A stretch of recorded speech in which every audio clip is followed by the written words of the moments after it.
Much of Wales will start Christmas evening dry, but showers will begin to spread in from the west, and these will be accompanied by a strengthening wind. The Midlands, however, will remain dry throughout Christmas evening, skies also becoming largely clear for a time, before cloud returns to western areas later. Despite the clear spells, temperatures will hold up around 9 Celsius. Parts of Yorkshire will also hang on to the dry weather, but elsewhere across northern England it will become showery. The showers will be heavy at times, with the risk of some thunder. Scotland will also see a mix of rain or blustery showers, with some of the showers in the north turning wintry, giving potentially some here a white Christmas. Rain across Northern Ireland will start to clear during the evening, with a clearer and colder weather following behind. Later on in the evening, we may start to see some icy patches begin to form. Overnight, the band of rain will continue to move south, with wintry showers across Scotland and perhaps later across Northern Ireland. And that is how the weather is shaping up overnight into tomorrow morning. Join me every Sunday at 6 p.m. for Gloria Meets. In exclusive interviews, I'll be finding out who our politicians really are and what they really think. It's something that you would never want anyone to suffer. I didn't know what channels there were. I didn't think I'd be believed. I must have weighed about 7 stone and I'm 5'8". My instincts was to sort of cover this up. I mean, clearly that was a mistake. Join me every Sunday at 6 p.m. on GB News, the People's Channel, Britain's news channel.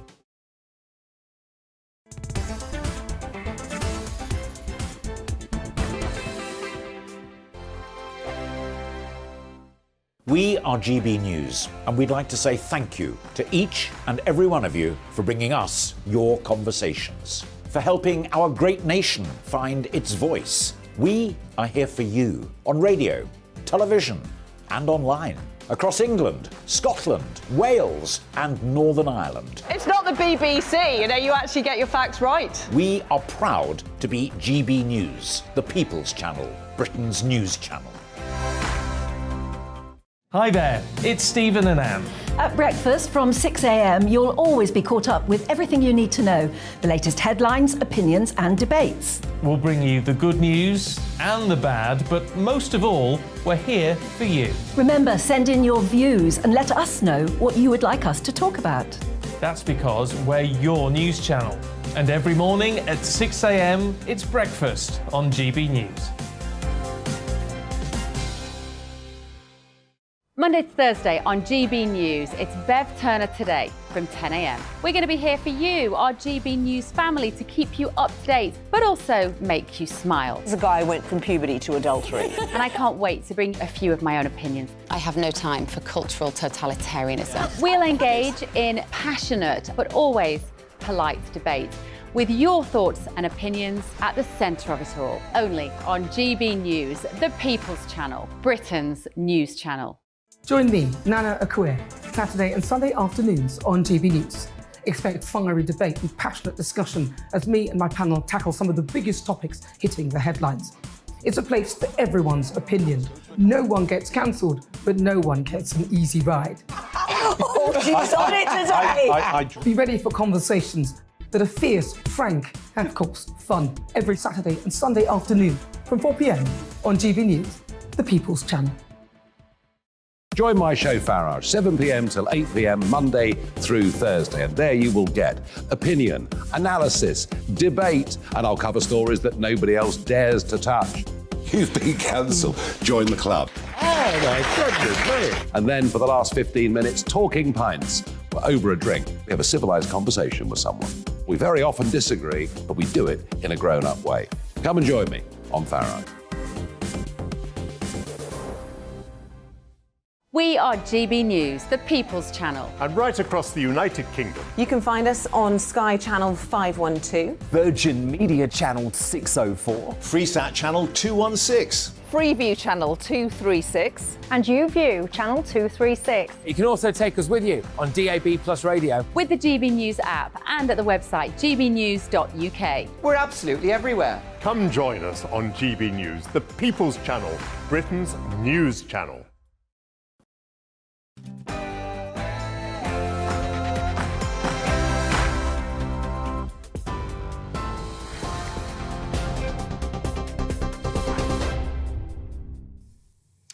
Good evening, I'm Tatiana Sanchez in the GB newsroom.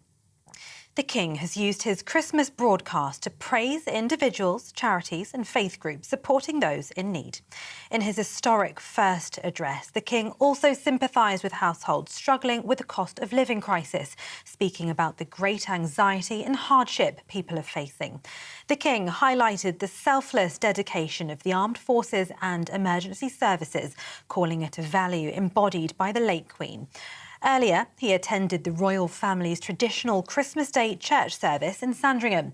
The King and Queen Consort were joined by the Prince and Princess of Wales and their children. His Majesty also paid tributes to the armed forces and emergency service workers who had worked over the period of the Queen's death, but also in the months since. I think it was particularly significant he referred to specifically the public sector workers, including teachers and emergency services, although, as I've already mentioned, because in the last month there have been public service strikes. Nurses have gone on strikes, train drivers have gone on strikes, even ambulance drivers have as well. Now, the King did not officially specifically refer to the strikes. He remained very much impartial, but he did give a slight nod to the work and the service that the public sector provide.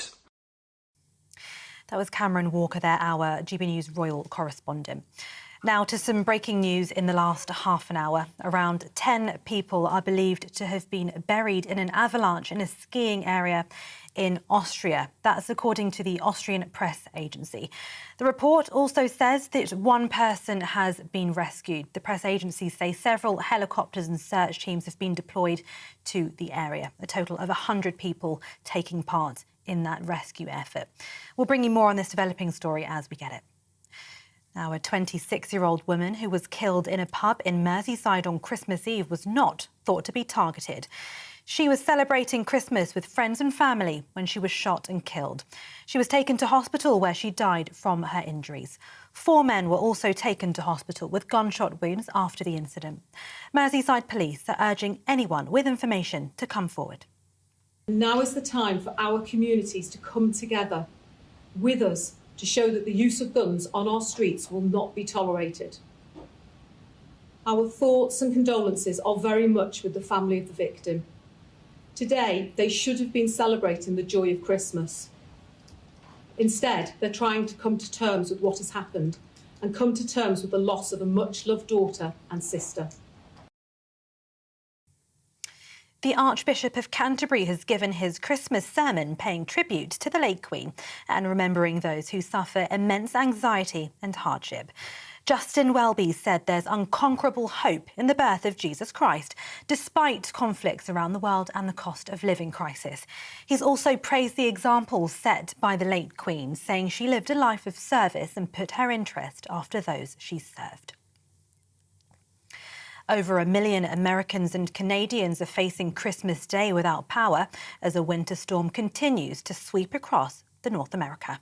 According to reports, 28 people have now died so far in weather-related incidents across the country. Nearly 3,000 flights were cancelled yesterday, with some airports closed. New York's governor has declared a state of emergency. Thousands of people who are planning to travel by train tomorrow are being advised to make alternative plans due to a rail strike. Reduced services are expected on Boxing Day, with some not running at all. It comes as members of the RMT union will walk out again in an ongoing dispute over jobs, pay and conditions. The disruption will also impact airport transfers, including London's Heathrow and Stansted Express. Well, the lack of trains means the AA expects over 15 million cars to be on the UK roads tomorrow. The Prince and Princess of Wales have shared a Christmas painting created by Prince George. For those listening to us on the radio, the painting shows a portrait of a reindeer in the snow, along with 2 robins perched on the deer's antlers. And the message attached to the picture says, "Merry Christmas." Now, thousands of people across the UK kicked off their Christmas Day celebrations with a cold water swim. Hundreds of people seen in these images braved the icy cold waters, many of them dressed in Christmas clothing. That was along the coast in Suffolk. And the bagpipes led proceedings at London's Hyde Park for many this morning, doing the exact same thing. Very brave. TV, online and DAB plus radio. This is GB News. I'll be back with more news for you at the top of the hour.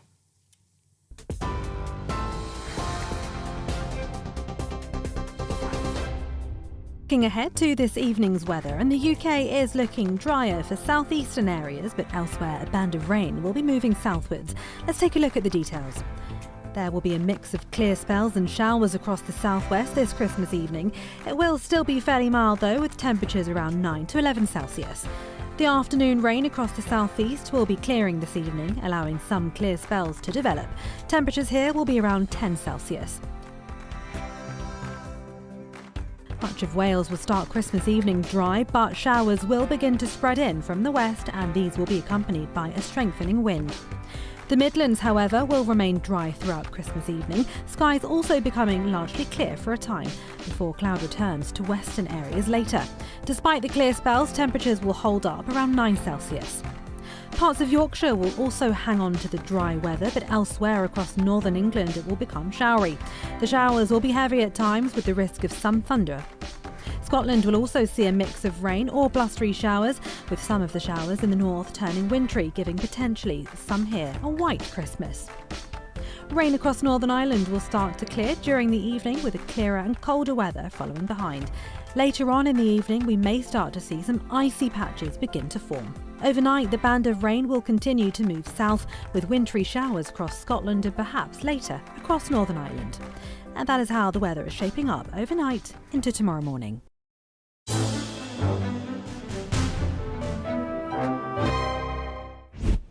Hello and welcome. You're watching a special edition of my Life and Times series of interviews with me, Gloria de Piero. We're looking back at my best interviews of 2022, talking to people who've sat round the cabinet table during some historic times, from Harriet Harman, Amber Rudd, Alan Johnson, David Davis. They've all been tipped for the top job at some point in their careers. Are these the best prime ministers we've never had?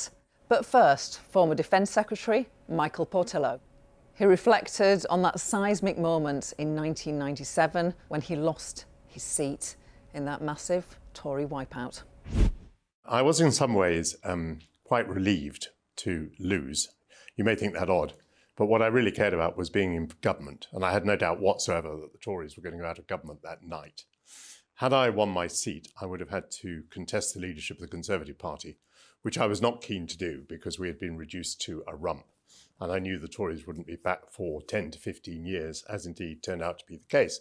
So there was a certain relief to not winning and a certain amount of graveyard humour. By the way, I was pretty prepared for it. An opinion poll in the seat the Sunday before had led me to believe that I might lose it.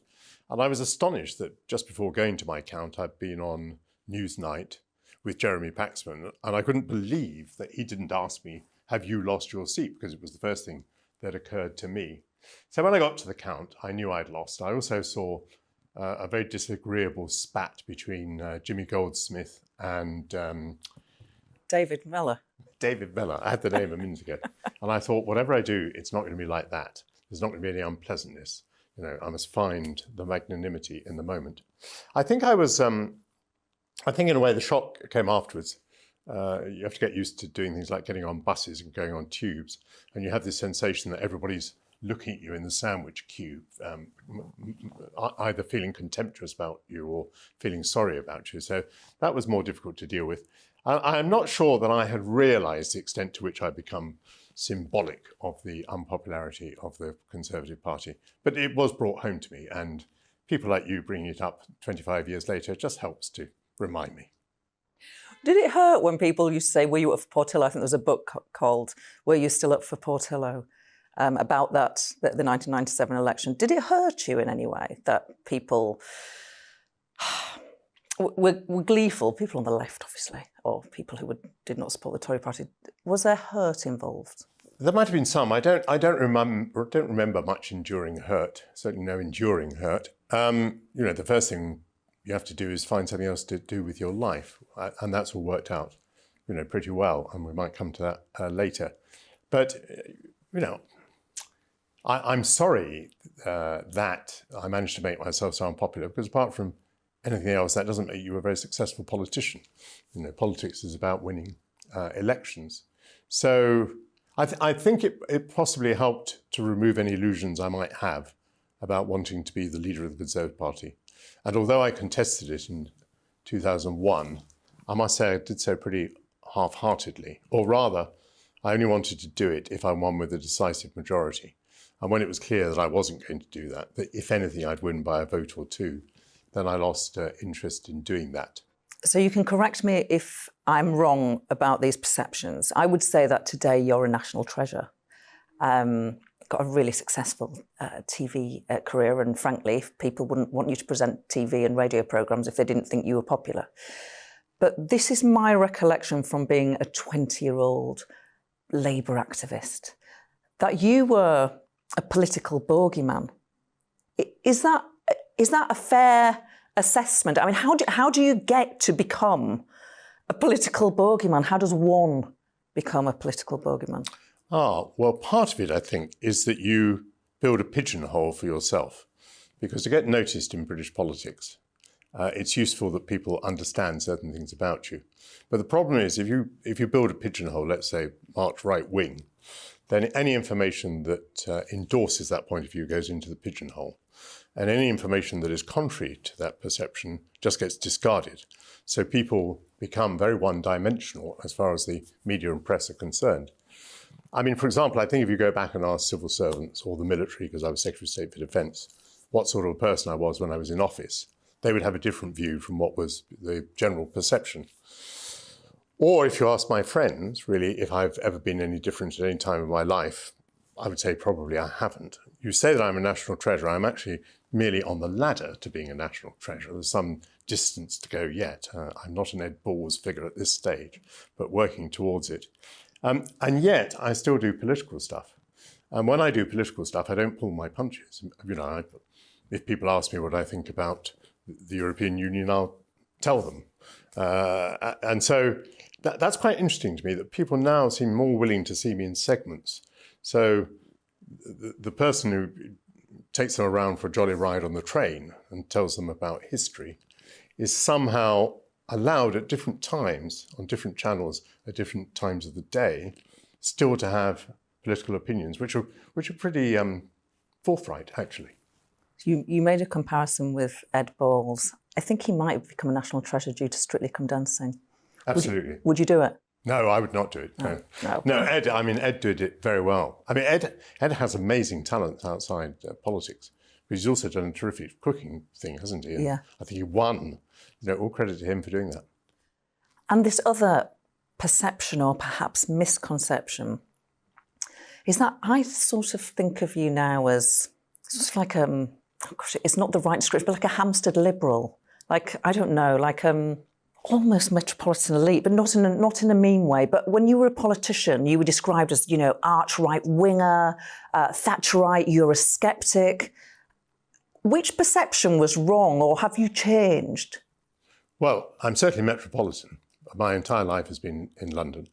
I'm certainly elite. I mean, I went to a grammar school, so I'm not elite in the way that some people are.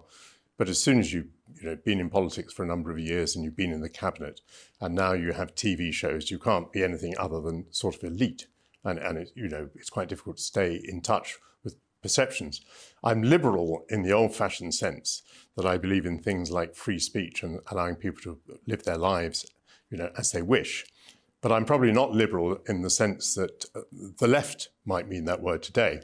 And I'm certainly not a metropolitan elitist liberal, if you put all those three words together. And by the way, none of those things is new.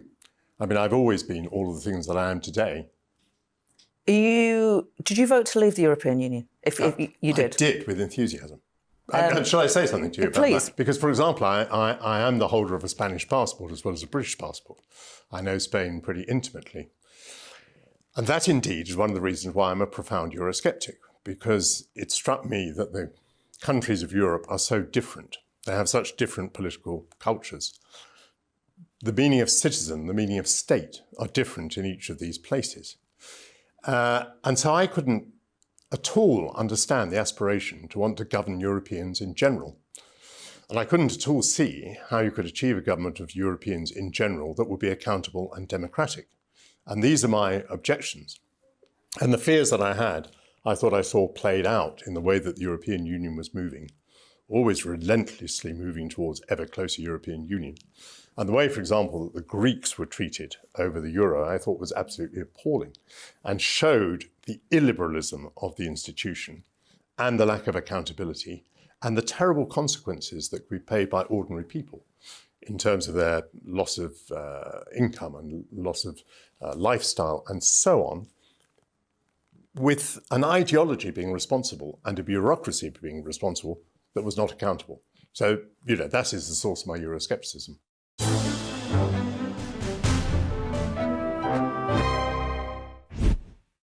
Alan Johnson, Labour through and through. He was a former Tesco worker.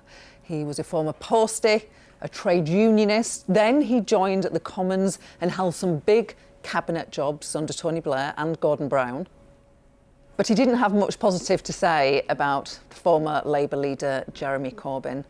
I asked him whether he should ever be allowed back in the Labour Party. All these people were coming to us when we were in disputes and on strikes with my union when I was postman, saying to us, spread the strike. These were all kind of posh kids dressing down.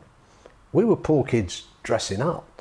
And they never meant anything to me at all. We used to laugh at them. I mean, thank God the swappies are around still, the SWP, because, I miss them. Where would you be without them, with this kind of idea that all you have to do is come out on strike and stay out on strike forever and the whole world will be yours? I mean, syndicalism, just one of their crude beliefs. So no, I never fell for the far left, but I certainly was on the left. I saw a rant, you ranting at the head of the left-wing faction, Momentum. It was during or just following Jeremy Corbyn's tenure as Labour leader. Because you're not a finger wagger, but I think you might have finger wagged during this when you said Jeremy Corbyn couldn't lead the working classes out of a paper bag. Yeah, it was a rant, you're right, and I apologise for it, but it was midnight on election night. We'd just heard about 2019. the seats. 2019. I mean, we lost Bishop Auckland, we lost Sedgefield, we lost your seat, we lost seats we had been in for ever since, the dawn of history. In comes Landsman, I've known for a long time, and he was a Bennite and all that, boasting that we were going to win Putney. Oh, brilliant, we're going to win Putney. I mean, we lost all these other seats, we lost Scunthorpe, we lost Grimsby, we lost all the seats around me in East Yorkshire, but we're going to win Putney. And, you could see then what the outcome of this adventurism was going to be. The worst election defeat we've experienced in our history, virtually. Should Jeremy Corbyn be allowed back in the Labour Party? No way, no. Leave him where he is. And he'll be happy and sanctimonious and pious where he is. Leave him there. He never followed the Labour whip. I mean, this idea that we were allowing this group, the campaign group, to form their own opinions and their own rules and their own whip, and they would follow their own whip. I mean, it was madness, and it led to Momentum, which was a Jeremy Corbyn fan club. I mean, these people are out there and they're entitled to their beliefs, but they've got to stand on their beliefs, not try and infiltrate the Labour Party. The Labour Party has never been to the far left. The trade unionists who formed the Labour Party did, as was famously said, owe more to Methodism than Marxism. And throughout our history, the far left have tried to steal our clothes because they know that we have purchase in communities. We are part of working class communities. And for these middle class revolutionaries, they've just been trying to wear our cloak. And this was the most successful attempt at it, and it ended in the disaster that we saw. Now, so you are Blairite, you're New Labour. Those posh New Labour types, the PPE Oxford Brigade, did you ever feel intimidated when you got into Parliament in 1997? There were a fair number of those, even more came in slightly later, actually in 2001, 2005. What did you think of them? I wasn't, no, because part of the previous issue that you were saying about about Corbyn and these people. I don't look at people with those kind of labels. I mean, I always said about Cameron and Osborne, they were as responsible for their childhoods as I was responsible for mine. They had no choice about whether they were, you know, sent off to Eton or whatever.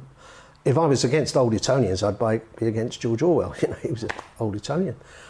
Clem Attlee, you know, etc. So I look at people in terms of humanity, and on the far left, there was a real lack of humanity because they did castigate people because of whatever, some vague. It wasn't about the personality at all. It was about something that they believed in that transgressed their beliefs. So I didn't look at it like that. And when I got into politics, it wasn't so much in Parliament because you had all kinds of people there. As you know, we had an ex-taxi driver, Clive Efford. For those who think it's a shame the people who really know how to run the country are too busy driving cabs. We had one in there, and he's still there. Clive, brilliant. You know, we had a couple of bricklayers, we had a gas worker, we had miners. In the civil service, once I became a minister, and I was 11 years as a minister, I met a lot of those, and I never came across an ounce of snobbery. I never experienced it at all.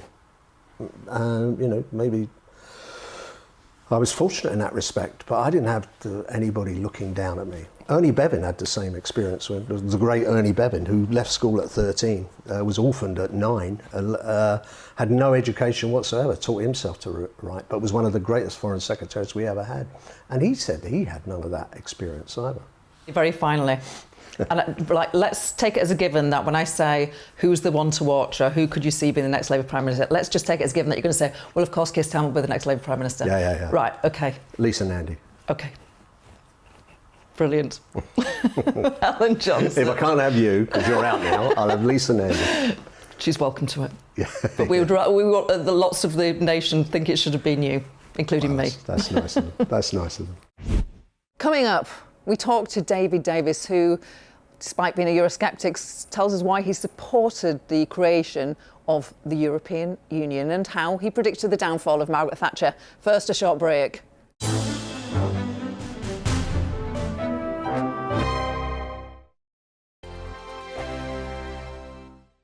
We are GB News, and we'd like to say thank you to each and every one of you for bringing us your conversations, for helping our great nation find its voice. We are here for you on radio, television, and online, across England, Scotland, Wales, and Northern Ireland. It's not the BBC, you know, you actually get your facts right. We are proud to be GB News, the People's Channel, Britain's news channel.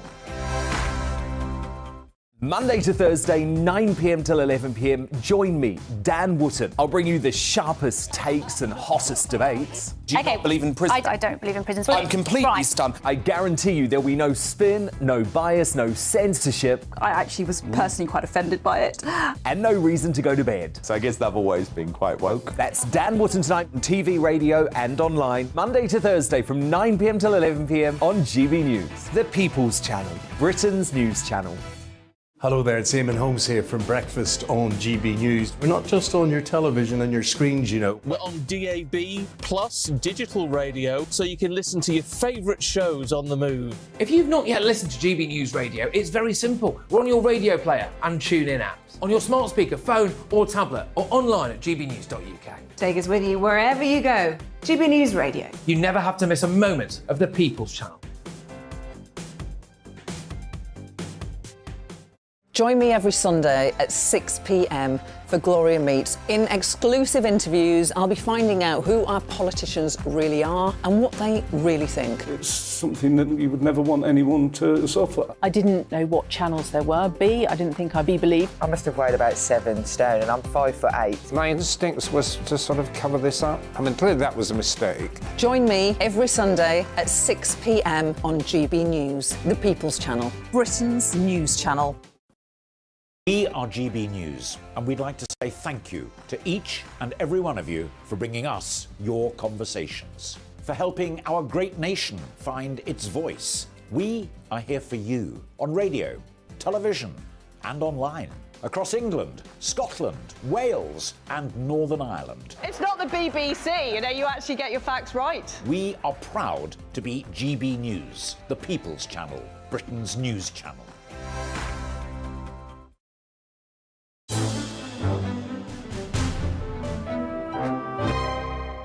David Davis, former Conservative leadership candidate, former Brexit secretary, but despite all the big jobs, always a free thinker and a rebel.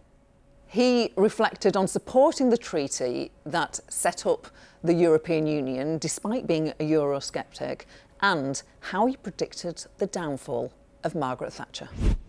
Wasn't the biggest shock, because a few months before, Nigel Lawson had resigned, and I was sitting in the smoking room. Now, you know where I mean. Love the smoking room. You can't smoke anymore. You can't smoke, but it's teeming with people, right? Everybody drinking in various, it's like a sort of really good club.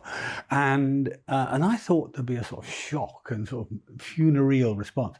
No, nothing of it. It was like being in a piranha tank with blood in it. Everybody was excited, and I worked out after a short while that actually they're all working out what it meant for them, because the chancellor goes, somebody else gets promoted, somebody else gets that job, and so on. Politics and Parliament is not predictable in that way. I was slightly shocked by that. Sort of rather naive young man I was. I thought everybody would be sad at the loss of the greatest chancellor in modern times. But no. And the same with Thatcher. I was a fiercely pro Thatcher MP. I'd come back from abroad to come to Parliament to support her, because she was fighting battle after battle. So I was not happy that she was going, but I'd also forecast it. When everybody else was saying, oh, she'd beat Heseltine easily, I'd worked out that she'd miss by 4 votes. And I said that publicly, and all of a sudden I became like the sort of, like some sort of fortune teller, because I got it right. Luck, as always. And so I wasn't that surprised. But I was sad for her, sad for the country. And I instantly started thinking in the new parliamentary mode, who do we need instead? And I ended up lighting upon John Major, and that's who it turned out to be. And John Major went on to win that general election in 1992. Against all the odds. Against all the odds. He had a small majority.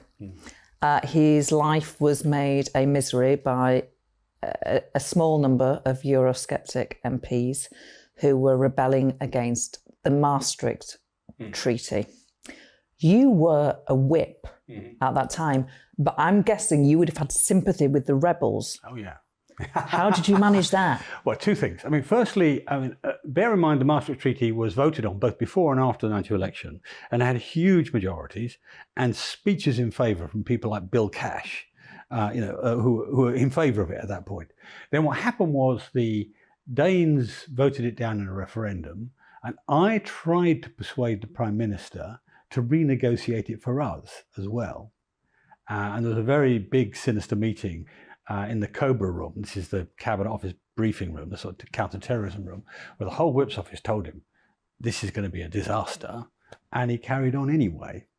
And you're right, I didn't like the Maastricht Treaty, but I calculated that if we had lost the vote on the Maastricht Treaty, it had been a confidence vote. That meant we would have had a Labour government, John Smith in charge, and we would have signed up to the Euro and the social chapter straight away. So the Eurosceptics, rather than protecting the country, would have thrown the country further into the pot. So I actually volunteered to stay on and become the Maastricht whip. I was the central whip of the battle. I was the person who everybody was sticking pins in, I think. But it was my job to keep the government in power, and that's what I did. How did it affect John Major psychologically? Can you tell when somebody is really feeling the heat? He's a lot tougher than people think. He looks quite mild-mannered. There were times when I went to see him in his flat, and he was almost you'd think he was almost broken, but he'd bounce back in 24 hours. That was the nature of the man. And it basically crippled his entire time in office, really. From then on, he and of course did huge damage to the Conservative Party. We're down to 100 and odd members after that. So it was not good for the Conservative Party, and I think at the end of the day, if we hadn't signed the Maastricht Treaty, we would still be in the European Union now, ironically. How these things bounce backwards and forwards, but that's the way of it.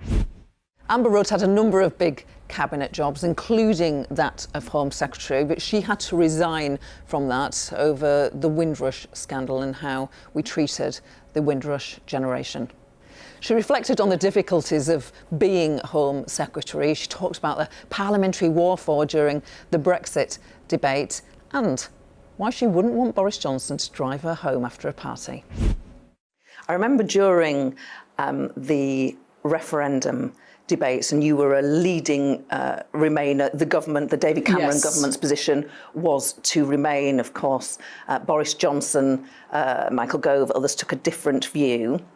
And I always remember seeing you and listening to you saying to Boris Johnson, you were colleagues at the time, you wouldn't want Boris Johnson. He's not the man you want driving you home at the end of the evening. Yes, I think that might have been my finest moment in politics. I still have people coming up to me because, Gloria, you haven't given the whole line. The whole line is Boris Johnson is the life and soul of the party, but not the man you want to drive you home at the end of the evening. And there was a sort of sharp intake of breath when I said this. I realised as I said it, a few people were going to call it a little bit inappropriate, but it really landed. Plenty of people agreed with me. What did you mean by that? I like to think I meant something much more innocent that was interpreted, but it was interpreted with such vigour, I just decided to nod and sit back from it. But it was an incredible debate, and when I was asked to do it, it was by far the biggest thing I'd done.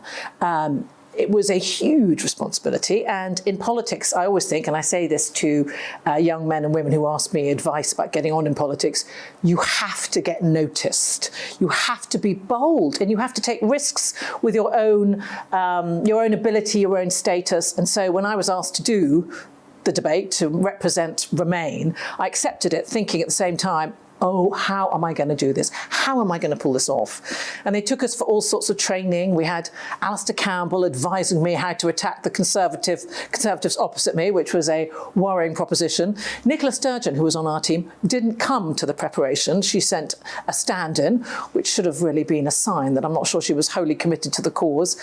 But overall, we thought we did rather well. But the Leave campaign, of course, did better, and they just kept on repeating their lines again and again and again. And I could see that Boris, who had two women either side of him, had been told not to interrupt, to let other people speak, and despite himself, he managed to do that. So even though I thought we put up a good case, they did too. Was he cross with you afterwards? Did he joke with you about it? Did he say, Amber, that was below the belt? He wasn't cross with me, but you know what it's like when you're doing live television. You might have, if you're lucky, a minute in a break to get a comfort break. And we had 90 seconds for a comfort break. And we all ran out and had to run back again, obviously, in time. And he just shouted at me as we went, ready to surrender, Amber? As though somehow he'd won and we'd lost. But I said, absolutely not, ready to fight on. He never got offended at anything I said, and all thought it was part of the cut and thrust. So you were Home Secretary. You had to resign. Yes. When you were Home Secretary. What is the emotional and psychological impact of resigning from a great office of state? I think I always find that question quite difficult because I don't want to draw attention to any difficulty I felt, because I resigned over something which I think was a great sin, really, committed against a large number of people by the country, by the state. And the fact that it was difficult for me and my family is as nothing, really, compared to the terrible difficulties and wrongs that were committed to people of the Windrush generation, who were the people who were really badly treated by a whole series of Home Secretaries and Prime Ministers who quite simply were unable to regularise what should have been perfectly simple situation, which is people who arrived at a certain period of time, largely from Caribbean countries, should have been given their papers so they were accepted as British citizens. And over quite a long period, it emerged that they hadn't been, and they were treated appallingly. So, but to answer your question, of course it was upsetting for me, but I was genuinely more, I think I'm trying to be honest about this here because I got nothing to lose on it. I think I was generally more appalled and upset on behalf of the people, some of whom I saw and talked to, who had had their lives so terribly disrupted by this horrific behaviour from the state.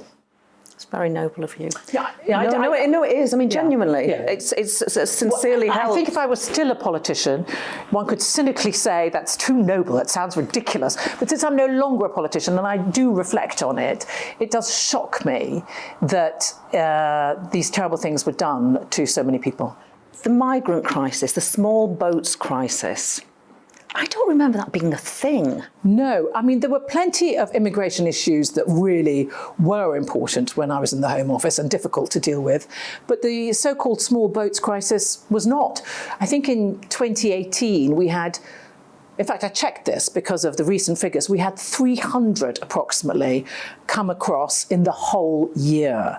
And now it seems to be that per day. It's extraordinary the way it's changed. Why? Because we keep hearing successive Conservative Home Secretaries saying they will deal with this, they will sort it out. Is it possible to sort it out? It's very difficult to sort it out. And the fact is there are always going to be, I think, a lot of people who want to come through France and into the UK because UK is a great country, a lot of their family are here, they speak the language. There are compelling reasons to come to the UK, but it is a dangerous crossing. And as people keep on doing it and succeeding, the smugglers and the people traffickers keep on saying, look, this is working, let's do more of it. I think part of the reason that it's happened on this scale is because it's become more difficult to travel by lorry because actually the detection on the lorries has been so good. And then, of course, they didn't come during COVID. And generally, the view was that the channel was too dangerous for people to come across in small boats. And that held until people started doing it and realised they could. But the only answer, I think, and this is what I would advise anybody who's trying to actually address it, is to have a good relationship with the French. And if you have a We keep giving them lots of money. We do give them lots of money, and you have to, because we're trying to patrol borders, which are effectively shared borders between them and us in northern France. And it's right that we do try and do that. It's pretty irritating for the French, because they've got a lot of people camped there, and they are willing to help these people, put them into homes, give them support, but they don't want it. They just want to be there, waiting for the opportunity to get across to the UK. But the only way we can stop that is by having a better relationship with the French, to patrol it, but also to have a better story about it.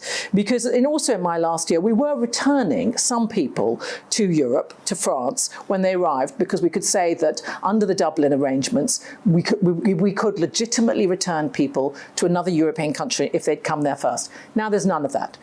People who get here, no, they're not going to be returned to another European country. So the government has proposed this idea instead of sending people to Rwanda. I don't believe in it. For the start, I think it is a brutal policy, which we should not have introduced anyway, but it is also, putting that aside, impractical. I just don't believe it will ever happen. So I think there's a real problem with the growing numbers of people putting their lives in danger. In a way, it's a shared problem with the French, and I hope that this new government is going to address it by having a better relationship with the French. I mean, let's face it, it can only improve. Harriet Harman is a giant of Westminster. She's been in Parliament for 40 years. She was twice acting Labour leader, arguably making her the most senior Labour Party female politician we've ever had. She tells me the next Labour Party leader has to be a woman, and she also talks about losing her long-standing husband, Jack, this year.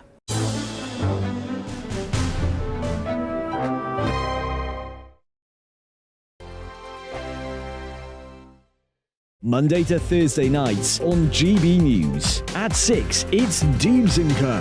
7 o'clock, Farage. At 8, join Mark Stein. And at 9, Dan Wootton Tonight, followed by Headliners. On TV, radio and online. This is GB News.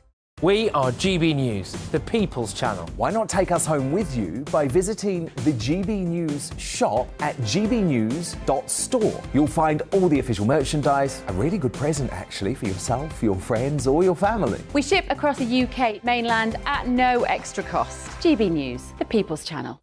Here on GB News Live, we'll be keeping you in the picture, finding out what's happening across the country and finding out why it matters to you. We'll have the facts fast with our team of reporters and specialist correspondents. Wherever it's happening, we'll be there from 12 noon on TV, radio and online. GB News, the People's Channel, Britain's news channel.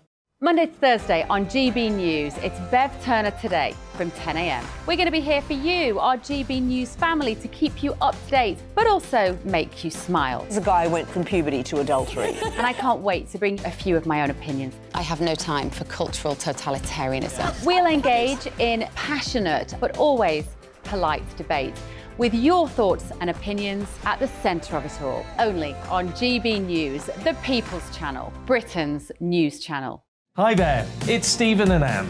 At breakfast from 6 a.m, you'll always be caught up with everything you need to know, the latest headlines, opinions and debates. We'll bring you the good news and the bad, but most of all, we're here for you. Remember, send in your views and let us know what you would like us to talk about. That's because we're your news channel. And every morning at 6 a.m, it's breakfast on GB News.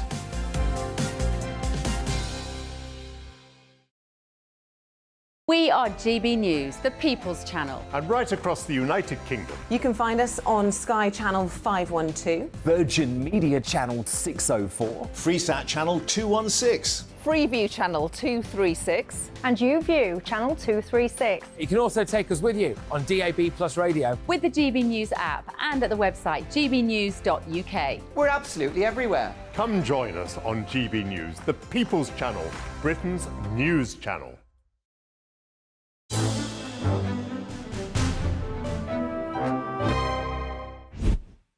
Well, it's, you know, we're not going to be having a leadership election anytime soon. You know, I'm strongly supportive of Keir Starmer and want him to get elected and be Prime Minister.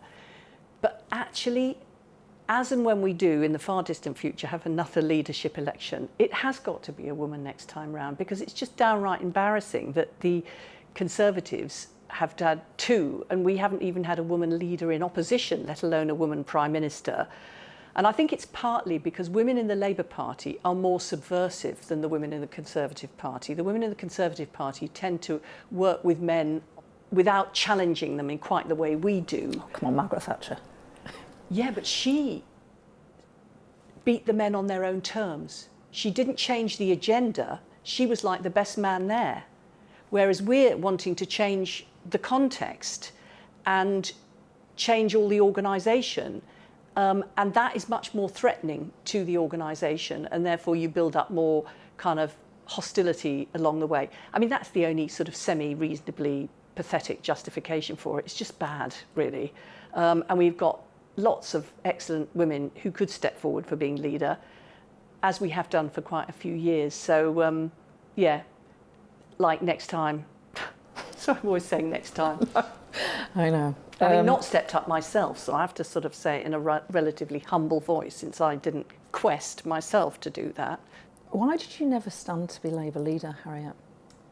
Well, I've got dreadful double standards on this, because I look around the world and I see women who are like deputies and think, step up. Why don't you be standing for Prime Minister? You'd be miles the best. And yet when I was deputy and Gordon Brown stood down as leader, I didn't stand for leader, although lots of people in the Labour Party started to say, when I was doing Prime Minister's questions and things like that, they were saying, why aren't you standing for leader? And I think that I just, oh God, it just sounds so pathetic. But I felt I had the confidence within the party, but I'd had such a battering in my political journey that I just didn't feel that I could take the Labour Party from that transition from opposition into government, partly because I'd always been challenging the press, challenging everybody, and demanding progress. And it doesn't make you very sort of leadershipy. It makes you more like an outsider and a challenger. So I felt really, I don't know, when there was like an absolute swarm of men going for it, and I just thought, oh, it might be him or it might be him. And I sort of screened out those people who said, you should be doing it. And of course, I don't know whether I would have done a brilliant job or I would have been hopeless. But the point about the men is they don't seem to reflect on that. They don't ask themselves, if I get it, will I be any good? They ask themselves the question, will I get it? Well, I think I would have definitely got it, and I think I knew that. But I was inhibited by thinking that I might not be the best person, which is kind of a bit of a quaint view. Personal question, which I hope you don't mind me asking, but you married Jack Dromey, your husband, in 1982, and you lost him very recently. How are you? Well, I'm not entirely sure what the answer to that question is, because it's just 6 months since he died, and he died absolutely suddenly, out of the blue. And I feel that widowhood is something that happens to most women who married or have got a partner. Widowhood does happen to them, but there's a real mystery to me in terms of what is the, you know, how you kind of go forward in your life. But I mean, I do know that, well, my mum lived till she was 100 and I'm 70. I might have another 30 years. So that I can't be like, well, because Jack has died, my life is over. And we've always argued you can't just define yourself by the man that you're with. But it is a big, well, it's a huge change if you've kind of more or less developed with somebody and your whole lives are intertwined, and then suddenly they're not there anymore. But I've got children, I've got grandchildren, I've got my constituents. So in a way, I've got no option but to what they describe as crack on. So I'm like cracking on. And I know that's what, I know it sounds corny, but that's what Jack would be wanting me to be doing. But it's easier to talk about it than to walk the talk. So I'm working on the walk the talk side of things. But mostly, you know, I've got lots of blessings in my life. So I must count those. Harriet Harman, thrilled that you agreed to do this interview. Thoroughly enjoyed it. Thank you so much. Thank you.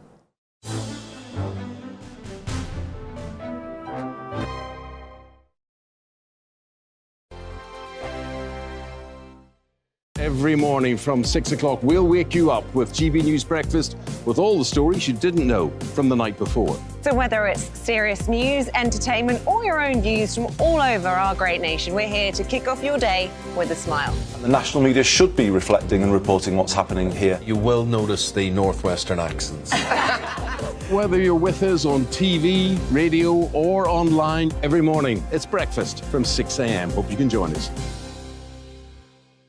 We are GB News, right across the nation. You can get us on television, on radio, on digital. We're absolutely everywhere. Amazing! You see, amazing! You remind me of me in the European Parliament. But here's the most important bit. We are not part of the mainstream establishment. We think and speak just like you do. We are the People's Channel. Magnificent. That's really, really thoughtful. Come and join us on GB News, the People's News Channel. My name's Tom Harwood, and join me 9:30 a.m. every weekday for The Briefing, your one-stop shop for everything you need to know about what's going on in politics today. I wonder if this is a deal that might need to be like the biscuits in this factory, twice baked. Is there not an opportunity here to win out against the extremes? Tom Harwood, GB News. What are you going to do about it? Things should have been done differently, and they certainly are being done differently. Don't miss it. The Briefing with me, Tom Harwood, 9:30 Monday to Friday on GB News. Join me, Nana Akue, Saturday and Sunday afternoons on GB News. Expect fiery debate and passionate discussion as me and my panel tackle some of the biggest topics hitting the headlines. It's a place for everyone's opinion. No one gets cancelled, but no one gets an easy ride. Oh, she's on it today! Be ready for conversations that are fierce, frank, and of course, fun. Every Saturday and Sunday afternoon from 4 p.m. on GB News, the People's Channel.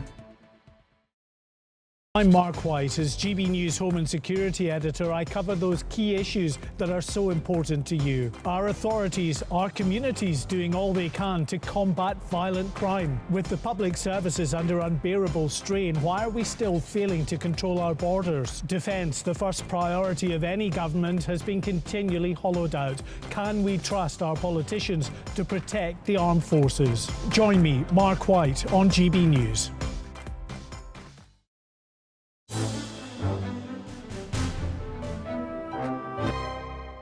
When you first started talking about leaving the European Union, it was totally fringe.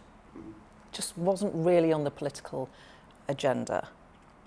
What makes leaving the European Union your life's mission? It was very unusual. It does seem bonkers, doesn't it? Because at the time, you know, I had a very good job. I just set my own company up, started to make some real money, playing good golf, going to the pub on Sundays. Just on Sundays? The church had lost out by then.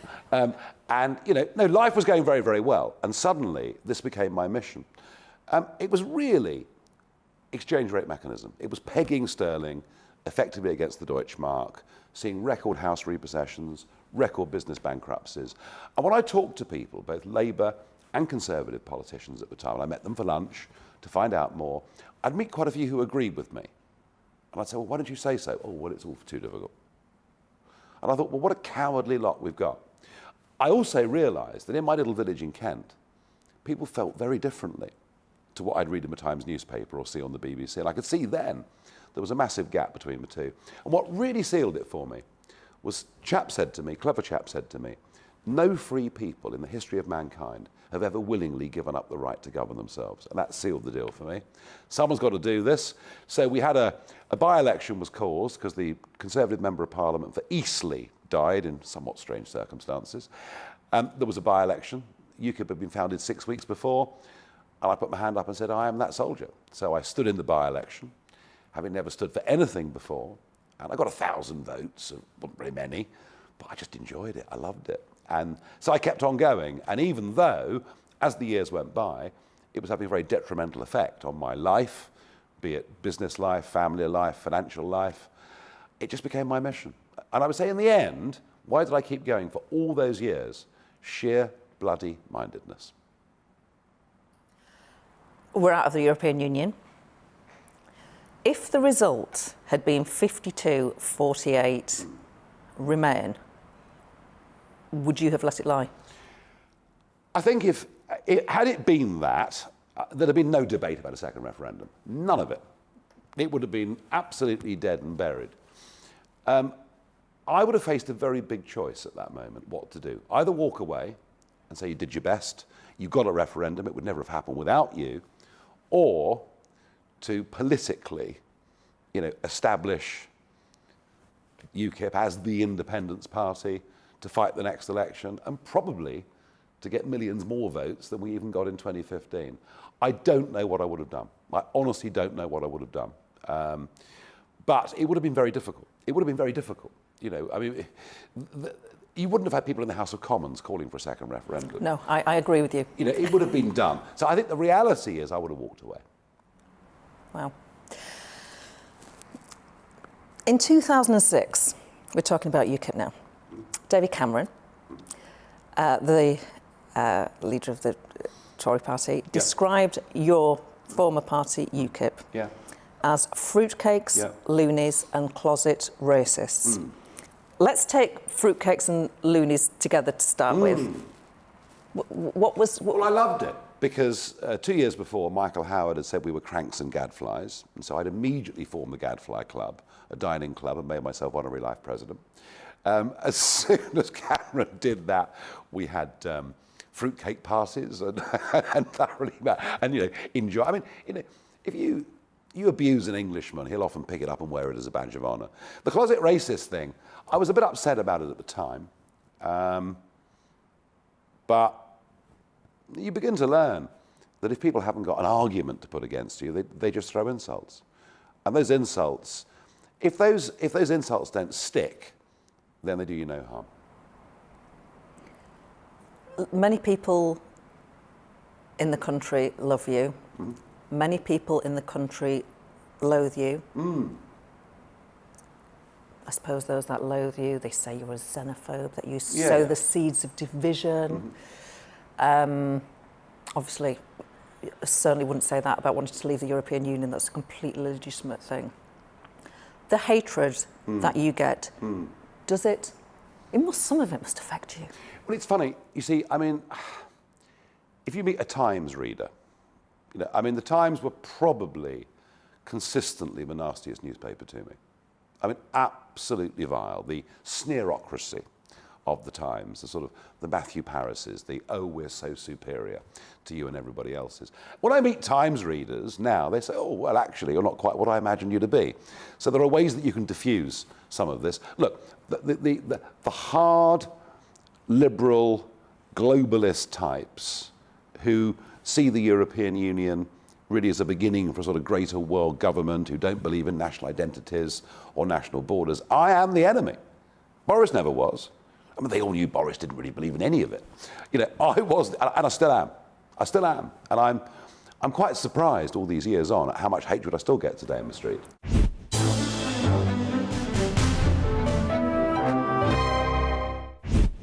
You've been watching a special edition of my Life and Times series with some of the people who could have been our Prime Minister.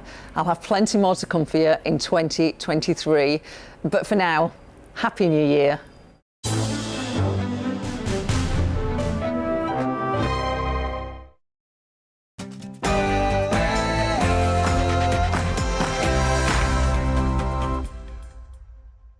Looking ahead to this evening's weather, and the UK is looking drier for southeastern areas, but elsewhere a band of rain will be moving southwards. Let's take a look at the details.